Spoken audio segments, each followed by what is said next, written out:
Thank you, Mr. Vice President, for being here.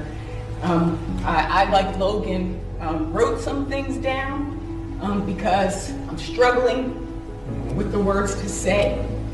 You've heard me, and I appreciate you listening. I appreciate this is your home, and that you care about this country. And I remember the day that we met before you decided to run. And I could see in your face that this was not about the politics, and it wasn't about another notch on your belt, but that you had a true and deep concern for the soul of this country. And I remember sitting with you, and above your shoulder was a picture of Bo in that bomber jacket, which was a symbol to me that he's here for you, but that his sweet spirit is representative of what we're saying here.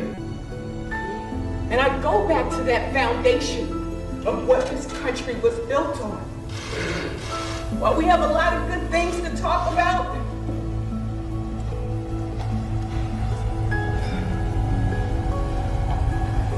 take your time. Take your time. On my phone is a picture that somebody captured yesterday at that protest of this young man. And these guys came to try to intimidate the young folks. We didn't know if it was a setup or what, but they started kind of baiting. And it was a few of us elders, which I am now, and that sort of got in the way. And what this young man said to me, first of all, he used the term, "I'm standing my ground," which broke my heart. And then he said, "I'm willing to die." And he said, "I have so much rage." And I said, "How old are you? What's your name? How old are you?" And I just tried to hold him, COVID or not. And I said, "You're 23. People in here I got 58 years. Some people got 70 years. 82. 82 years. And so what he's saying, what we're saying, what Darius is saying, is that we got immediate needs right now. What are we doing right now to make sure people are safe? I got a black business owner, Babe, Evan, who is heartbroken because he is a part of this community too. What are we doing right now so that everybody is safe and know that we care? What programs, policies, laws, things are we going to put in place so that people can see real effect? But ultimately, how are we going to deal with that original sin? How are we going to deal with the institutions? Institution by institution. We talked about education. We know COVID has just magnified what already existed.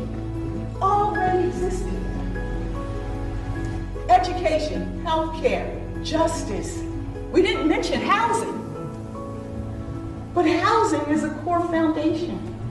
And so we appreciate your even showing up. For those who are out there complaining, we got a president that ain't even showing up, that doesn't even care. Come on. I appreciate you stepping forward, and I'm also getting text messages from young people. As was said, they want to be in the room. So I know that we have people here that want to help with that.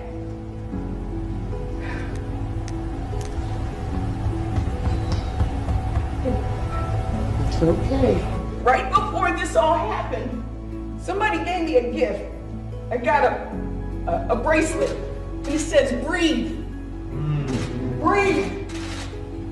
Because many times we come in rooms where we just can't breathe. And then to see George Floyd, he is a representation that people feel our breath has been taken away. Sir. And we got to get it back.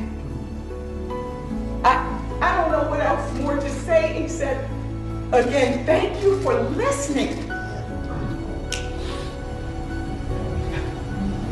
And all of us together want action, want outcomes. We've had so many programs, but the programs have not worked to the level that we need to see. Tony Allen, president of our historical Black university, and Devonna, the board chair. People need resources.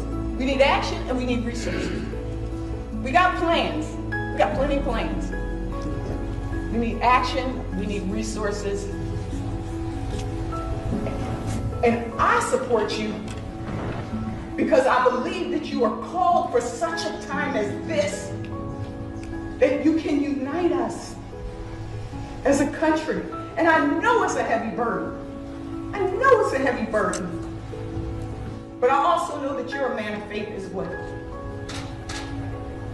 So we bless you. We pray for you. We pray for this country. We pray for this world. Because the world is watching. The world is watching. Thank you, and be strengthened and be encouraged. God bless you. If you take a look at my campaign looks like the country. It's represented by leading African American. Cedric is my national co-chair. This is down. Anyway, it's represented by African American leadership, men and women, and an awful lot of young folks. But when I decided to put together a commission on going through the preliminary efforts of looking at the people to be vetted for vice president, I went to this woman. And, not only does she have a heart and a brain as big as her heart, but she can preach. She can preach. And she and her family and I go back a long time. Her sisters basically ran my show. I'm glad it's still going well, right? And her dad could play a little basketball.